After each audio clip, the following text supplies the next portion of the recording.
Hi,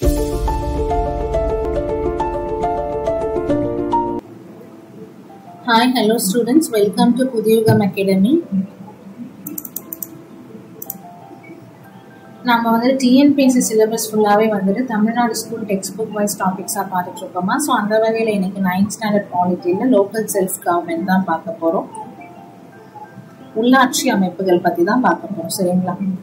இது வரைக்கும் நீங்க நம்ம சேனலை சப்ஸ்கிரைப் பண்ணலன்னா சப்ஸ்கிரைப் பண்ணிக்கோங்கம்மா. அண்ட் அந்த பெல் ஐக்கானும் ப்ரெஸ் பண்ணிக்கோங்க. அண்ட் நம்ம சேனல்ல வந்துட்டு பேட்சஸ் போயிட்டு இருக்கு கைஸ், எல்லா கோர்சஸ்க்கும். ஸோ நீங்கள் சேரணும்னு விருப்பப்பட்டீங்கன்னா டிஸ்கிரிப்ஷனில் இருக்க நம்பருக்கு கால் பண்ணி டீட்டெயில்ஸ் கேட்டு you can enroll in the courses. Okay? Okay, ma, let's start with the class.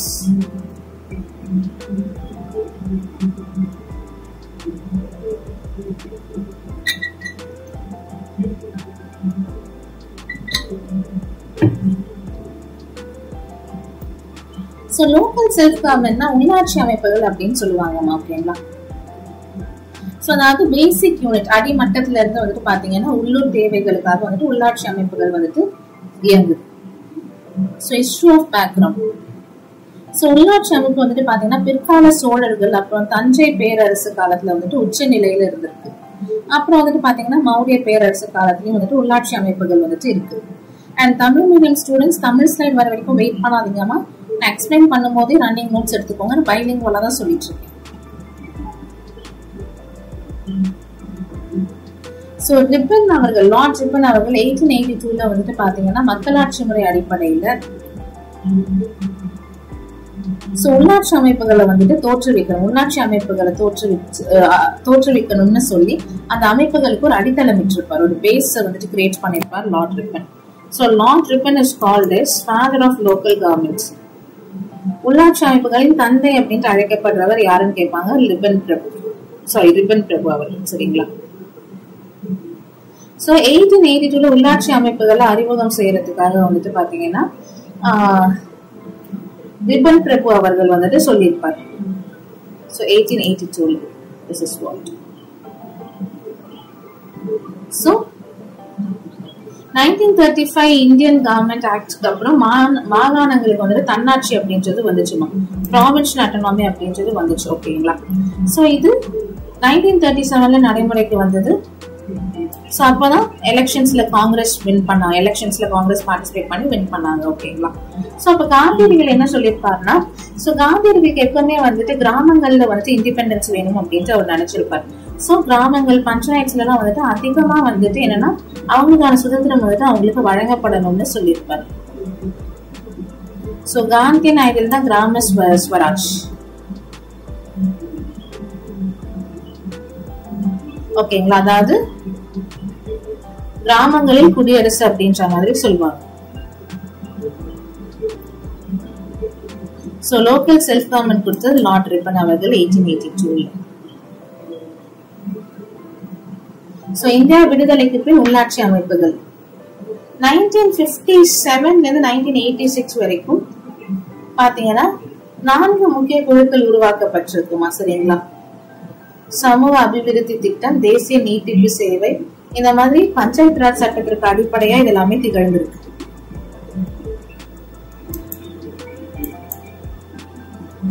So panchayat Raj system முதல்ல இந்தியாவில வந்துட்டு அக்டோபர் 2ல தான் ஜவஹர்லால் நேரு அவர்கள் ராஜஸ்தான்ல இருக்க நுகூர் மாவட்டத்துலதான் முதல்ல பஞ்சாயத்து ராஜ் அமைப்பு உருவாக்குனார். இது இம்பார்ட்டன்ட் கொஸ்டின். முதல்ல எங்க உருவாக்கப்பட்டதுன்னு கொஸ்டின் கேட்பாங்க. அண்ட் சட்ட திருத்தங்களும் வந்திருக்கும். 73rd and 74th அரசமைப்பு திருத்த சட்டங்கள் 1992 சிறப்பு அம்சங்கள் பார்த்தலாம்.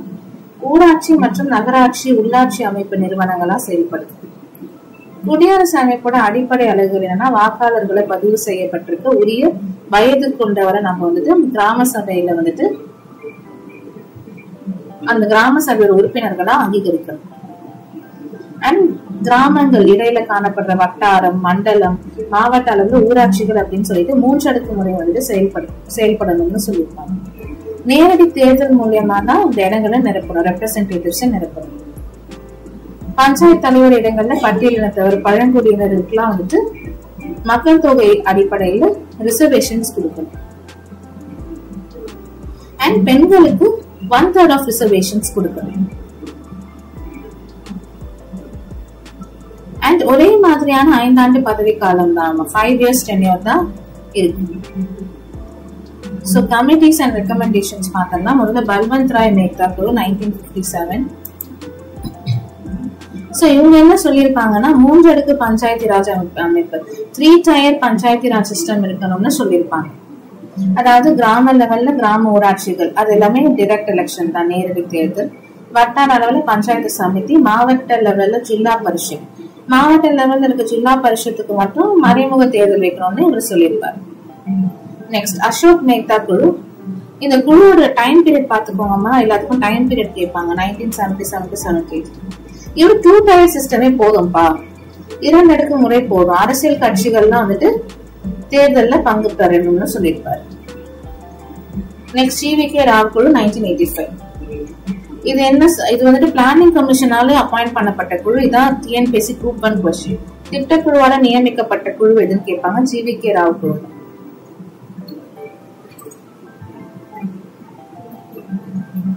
LM Singhvi committee 1986. சோ இவருடைய பரிந்துரையின் பேர்ல தான் 73வது மற்றும் 74வது சட்ட திருத்தங்கள் 1992ல கொண்டு வரப்பட்டது. சோ தமிழ்நாட்டுல பஞ்சாயத்து ராஜ் ஆக்ட் 1994ல வந்துச்சுமா. சோ அதோட சிறப்பு அம்சங்கள் பாத்தீங்கன்னா நம்மளுக்கு 3 அடுக்கு அமைப்பு, கிராம சபை, அப்புறம் தேர்தல் ஆணையத்தோடைய நிறுவுதல். இன்னொரு விஷயம் என்னன்னா, இந்த உள்ளாட்சி அமைப்புகள் இருக்கு இல்லையா, லோக்கல் பாடிஸ் எலெக்ஷன், கார்பரேஷன், அப்புறம் முனிசிபல், இந்த பஞ்சாயத்து எலெக்ஷன்ஸ் எல்லாம் நடத்துறது இந்தியன் எலெக்ஷன் கமிஷன் கிடையாது, எலெக்ஷன் கமிஷன் ஆஃப் இந்தியா கிடையாது, மாநில தேர்தல் ஆணையம், ஸ்டேட் எலெக்ஷன் கமிஷன். ஒரு ஸ்டேட்டுக்கும் ஸ்டேட் எலெக்ஷன் கமிஷன் தான் நடத்துவாங்க. இதுல கொஞ்சம் கன்ஃபியூஸ் ஆகாம இருங்க. அண்ட் ஸ்டேட் பினான்ஸ் கமிஷன் நிதி ஆணையத்தை நிறுவுறது. பிகாஸ் இந்த உள்ளாட்சி அமைப்புகளுக்கு தான் போதுமான ஃபண்ட்ஸ் இருக்கா இல்லையான்னு பாக்குறத வந்துட்டு இந்தியன் பினான்ஸ் கமிஷன் பார்க்க மாட்டாங்க, ஸ்டேட் பினான்ஸ் கமிஷன் தான் பார்க்கணும். அண்ட் மக்கள் தொகைக்கு ஏற்ற பெர்சன்டேஜ்ல பட்டியலினத்தவர்கள், பழங்குடியினர், பெண்களுக்கு எல்லாம் வந்துட்டு பாத்தீங்கன்னா இடஒதுக்கீடு கொடுக்கணும். பெண்களுக்கு 3/1 பங்கு இடஒதுக்கீடு, 1/3 ஆஃப் ரிசர்வேஷன் கொடுக்கணும். டிஸ்ட்ரிக்ட் பிளானிங் கமிட்டிஸ ஃபார்ம் பண்றது, மாவட்ட திட்டக்குழுக்கள் அமைக்கிறது. நெக்ஸ்ட் வில்லேஜ் பஞ்சாயத்ஸ், கிராம ஊராட்சி.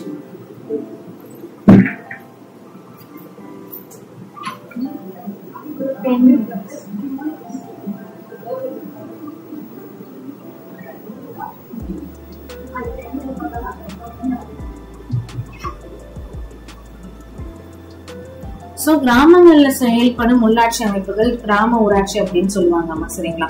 அதோட தலைவர்கள் அப்புறம் உறுப்பினர்களை மக்கள் வந்துட்டு டைரக்ட் எலெக்ஷன் மூலியமா தேர்ந்தெடுப்பாங்க. அதாவது 18 years உங்களுக்கு ஆயிடுச்சுன்னா நீங்க அந்த எலெக்ஷன்ல பங்கு பெற்று தேர்ந்தெடுக்கலாம்.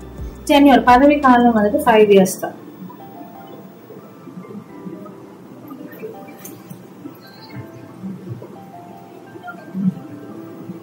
சோ கிராம ஊராட்சியோட செயல்பாடுகள் என்ன? ஃபங்க்ஷன்ஸ் ஆஃப் வில்லேஜ் பஞ்சாயத்து: குடிநீர் வழங்குறது, தெருவிளக்குகளை பராமரிக்கிறது, சாலைகளை பராமரிக்கிறது, கிராம நூலகங்களை பராமரிக்கிறது, சிறிய பாலங்களை பராமரிக்கிறது, வீட்டு மனைகளுக்கு அனுமதி கொடுக்கிறது, வடிகால் அமைப்புகளை பராமரிக்கிறது, தெருக்களை சுத்தம் செய்யறது, இடுகாடுகளை பராமரிக்கிறது, பொது கழிப்பிட வசதிகள். இதெல்லாம் வாலண்டரி ஃபங்க்ஷன்ஸ்னு சிலது இருக்குமா. தெரு விளக்குகள் பராமரிக்கிறது, அப்புறம் திருவிழாக்கள் நடத்துறது, சண்டைகள் நடத்துறது, மரங்கள் நடுறது, விளையாட்டு மைதானங்களை பராமரிக்கிறது, அப்புறம் இந்த வாகனங்கள் நிறுத்துற இடங்கள், இறைச்சி கூடங்கள், கால்நடைகள், இதெல்லாம் வந்துட்டு பராமரிக்கிறது. சரி, உங்களுக்கு ரெவன்யூ எங்க இருந்து கிடைக்குது இவ்வளவு தொழில் பண்றதுக்குன்னா? ரெவன்யூ வந்துட்டு பாத்தீங்கன்னா வரி விதிப்பு தான், டாக்ஸஸ்.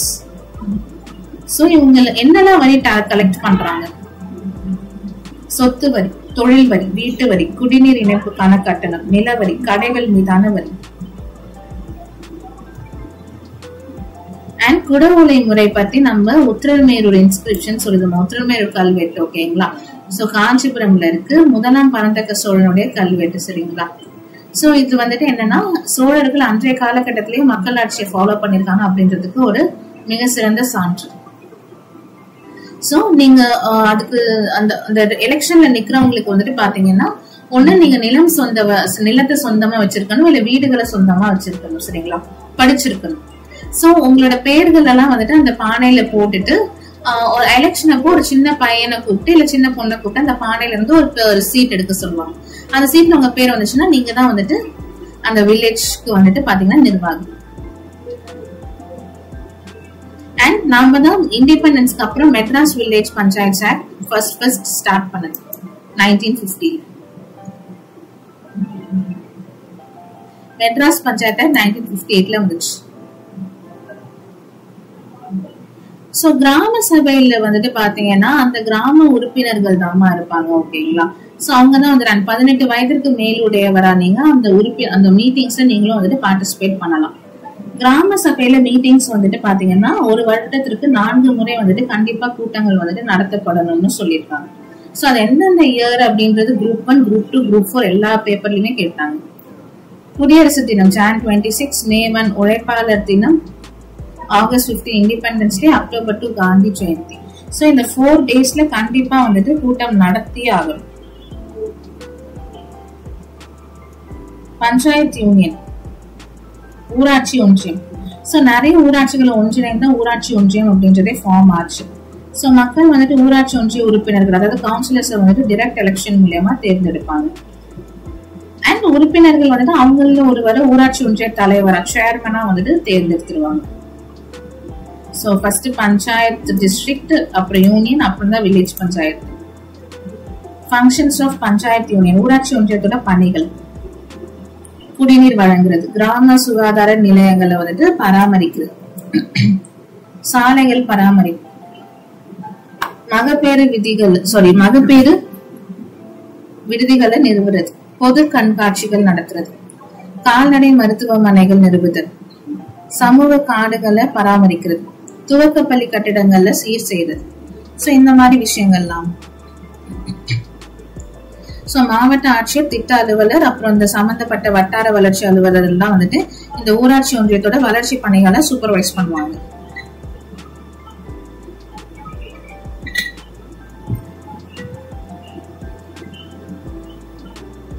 மாவட்ட ஊராட்சி, ஒவ்வொரு மாவட்டத்திலயும் ஒரு மாவட்ட ஊராட்சி இருக்கும். 50,000 மக்கள் தொகை வந்துட்டு இருக்கிற மாவட்டத்தை தான் பகுதிகளா பிரிச்சு அந்த உறுப்பினர்கள் வந்துட்டு மக்களால நேரடியா எலெக்ஷன் மூலமா தேர்ந்தெடுக்கப்படுவாங்க. சரிங்களா, சோ இவங்களோட பதவி காலமும் டென்யூர் 5 years தான். சோ இவங்களோட ஃபங்க்ஷன்ஸ் என்னன்னா கிராம ஊராட்சி அப்புறம் ஊராட்சி ஒன்றியத்தோட வளர்ச்சி திட்டங்கள் குறித்து அரசாங்கத்துக்கு தெரிவிக்கணும். அண்ட் மாவட்ட திட்ட ஆணையத்தோட பணிகளை சூப்பர்வைஸ் பண்ணணும். நகர்ப்புற உள்ளாட்சி தான் டவுன் பஞ்சாயத்து அதாவது பேரூராட்சினும், முனிசிபாலிட்டினா நகராட்சி, கார்பரேஷன்னா மாநகராட்சின்னு சொல்லுவாங்க. சோ நான் ஆல்ரெடி சொன்ன மாதிரி காந்தியடிகள் வந்துட்டு கிராமப்புறங்கள்ல மக்கள் கொண்ட சுயராட்சியத்தை தான் விரும்பி இருப்பாருமா. ஓகேங்களா, இந்தியாவுடைய ஆன்மாவே கிராமங்கள்ல தான் வாழுது அப்படின்ட்டு வந்துட்டு சொல்லி இருப்பாரு. சோ கிராம குடியரசு அப்படின்றதும் பஞ்சாயத்துக்கான கனவையும் கண்டிருப்பாரு காந்தி அவர்கள். ஓகேங்களா,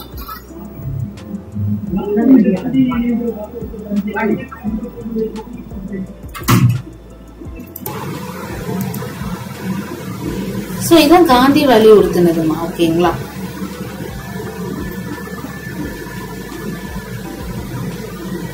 சோ கிராமங்கள்ல முழு சுதந்திரம் இருக்கணும்னு சொல்லியிருப்பாரு.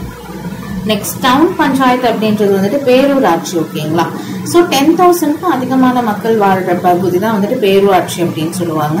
அதுக்கான தலைவர் உறுப்பினர்கள் வந்துட்டு மக்களால் டைரக்ட் எலெக்ஷன் மூலமா தேர்ந்தெடுக்கப்படுவாங்க. அவங்களுடைய பதவி காலம் அப்படின்றது 5 years தான்.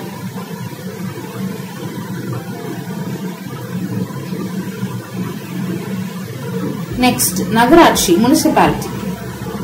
சோ 1 lakhக்கும் அதிகமான மக்கள் வாழ்றதா நகராட்சின்னு சொல்லுவாங்க. அந்த நகரசபை தலைவர் அப்புறம் வந்துட்டு கவுன்சிலர்கள்லாம் வந்துட்டு மக்களால டைரக்ட் எலெக்ஷன் மூலமா தேர்ந்தெடுக்கப்படுவாங்க. இவங்களுடைய பதவி காலமும் 5 years. கார்பரேஷன், மாநகராட்சி. நிறைய லேக்ஸ் மக்கள் தொகை கொண்ட ஒரு பெருநகர பகுதி தான் மாநகராட்சின்னு சொல்லுவாங்க. மாநகராட்சி தலைவர் மேயர் அப்படின்னு சொல்லுவாங்க. So mayor and other members வந்துட்டு 5 ஆண்டுகள் அப்படின்றது வந்து அவங்களுடைய பதவி காலம். சோ தமிழ்நாட்டில் 21 கார்பரேஷன்ஸ் இருக்கு. 21 மாநகராட்சிகள் இருக்கு. சென்னை, கோவை, மதுரை, திருச்சி, திருநெல்வேலி, சேலம், ஈரோடு, வேலூர், தூத்துக்குடி, திருப்பூர், தஞ்சாவூர், திண்டுக்கல், ஆவடி, ஓசூர், நாகர்கோவில், தாம்பரம், காஞ்சிபுரம், சிவகாசி, கரூர், கும்பகோணம், கடலூர். சோ IAS அதிகாரிகள் ஒருத்தர் தான் மாநகராட்சியோட ஆணையராக நியமிக்கப்படுவாங்க. சரிங்களா?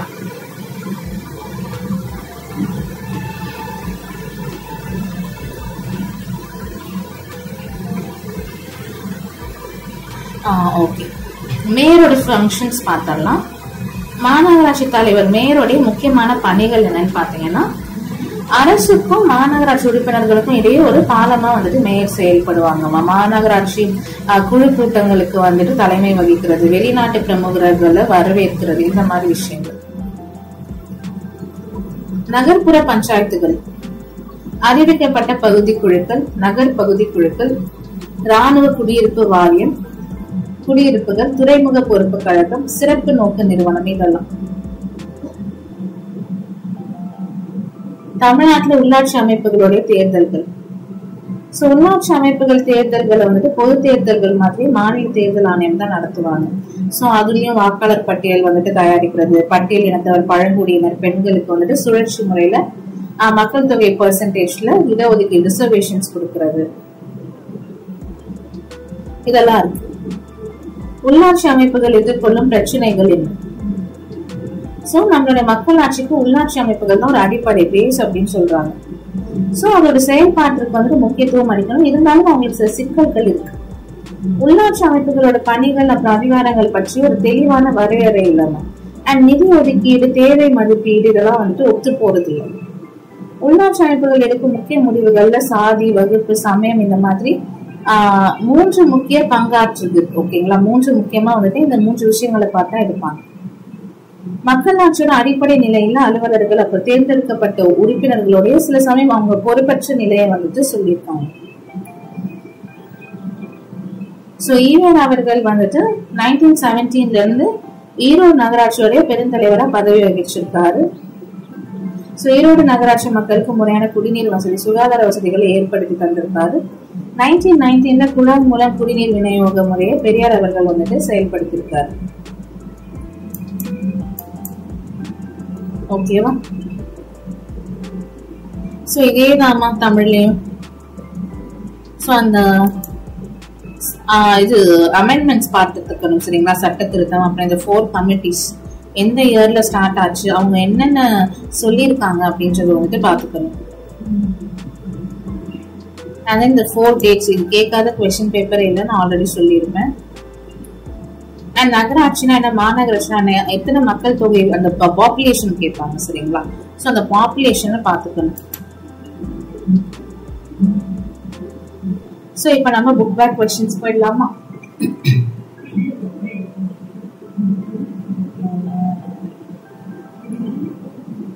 ஓகே, ஃபர்ஸ்ட் சூஸ் பாத்தறலாம். Which committee was appointed by the Planning Commission in 1985? நீங்க 30 seconds டைம் எடுத்துட்டு கூட நீங்க பதில் சொல்லலாமா?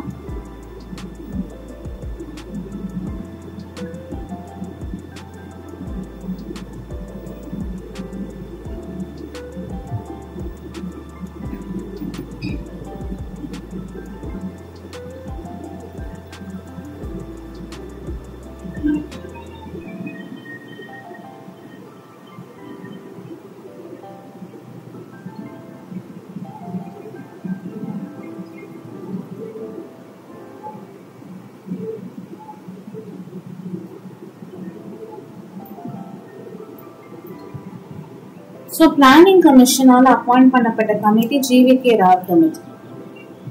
உத்தரமேரூர் கல்வெட்டு வந்துட்டு யாருடைய ஆட்சியோட சிறப்பை விளக்குது?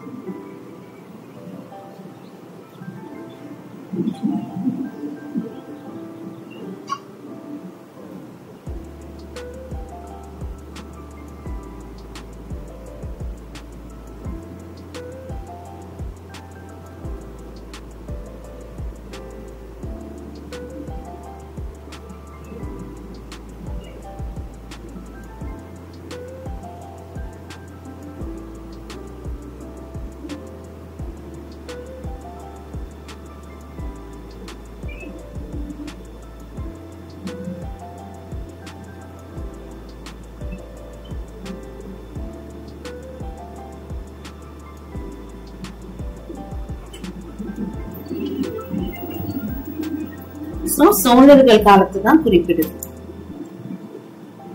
73rd 74th amendments வந்துட்டு எப்பமா கொண்டு வரப்பட்டுச்சு?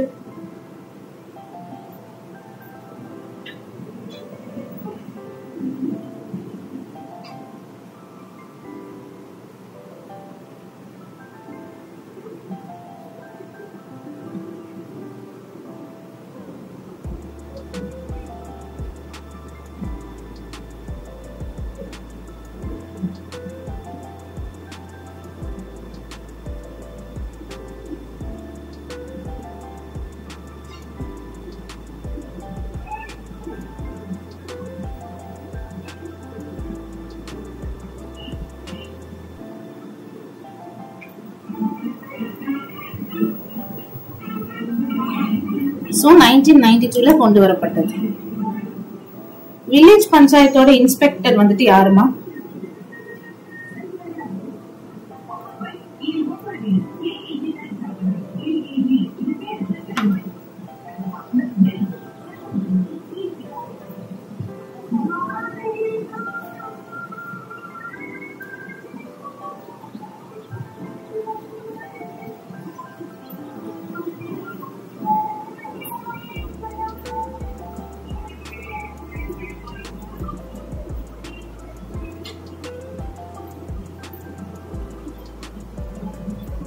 So அது district collector. Father of local government யாருமா?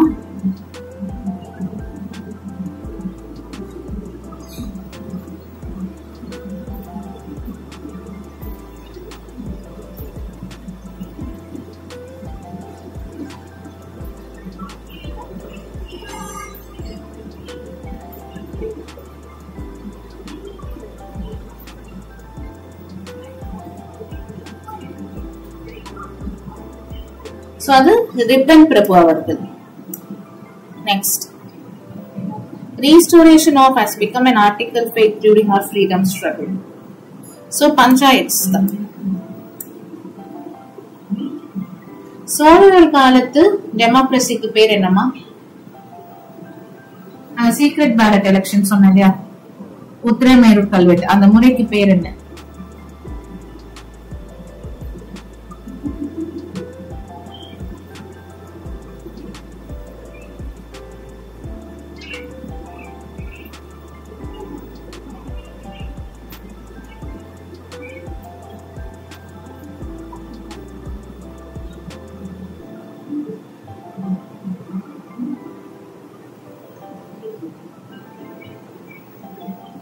குடவோலை முறை.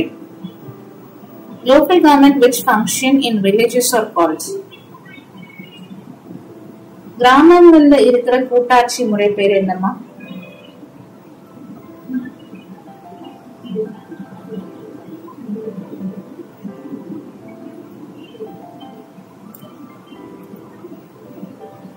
சோ அதான் வில்லேஜ் பஞ்சாயத்துன்னு சொல்லுவோம்.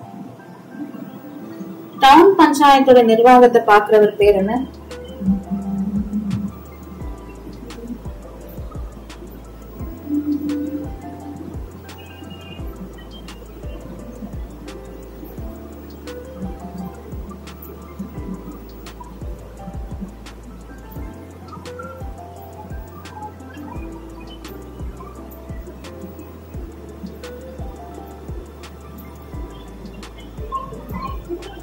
சோ அவனதான் எக்ஸிகியூட்டிவ் ஆபீசர்னு சொல்லுவாங்க. சரியா? மேட்ச் பண்ணுங்கம்மா.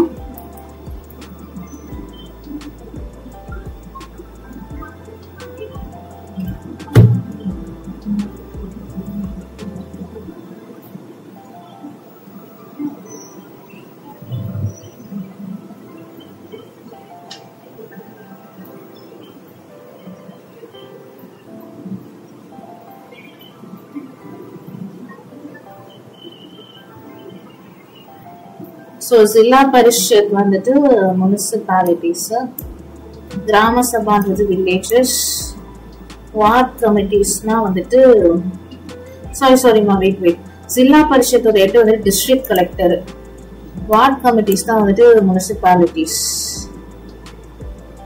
பஞ்சாயத்து யூனியன் வந்துட்டு சேர்மன் தான், கார்பரேஷனுக்கு தான் மேயர் ஹெட்டா இருப்பாங்க. ரைட்டா? correct the statement. Panchayat union is formed by grouping the districts. Panchayat union வந்துட்டு villagesல தான், districts கிடையாது. தப்பு. District panchayat வந்துட்டு each villageல இருக்கா. District panchayat வந்துட்டு villageல இருக்கா, districtsல தான் இருக்கும். Municipal commissioner will be the IAS officer. Okay, municipal commissioner IAS officer, இது correct. President, ward members are elected by the people, correct. Third, fourth statements correct. இது ரெண்டு தப்பு. ஏன் தப்புனா நான் உங்களுக்கு வந்துட்டு சொல்யூஷன் கொடுத்துட்டேன். சரியா? ஓகேண்ணா. ஸோ எல்லாத்தையுமே நம்ம பார்த்தாச்சு. Thanks a lot for watching guys. Next கிளாஸ்ல பார்க்கலாம்.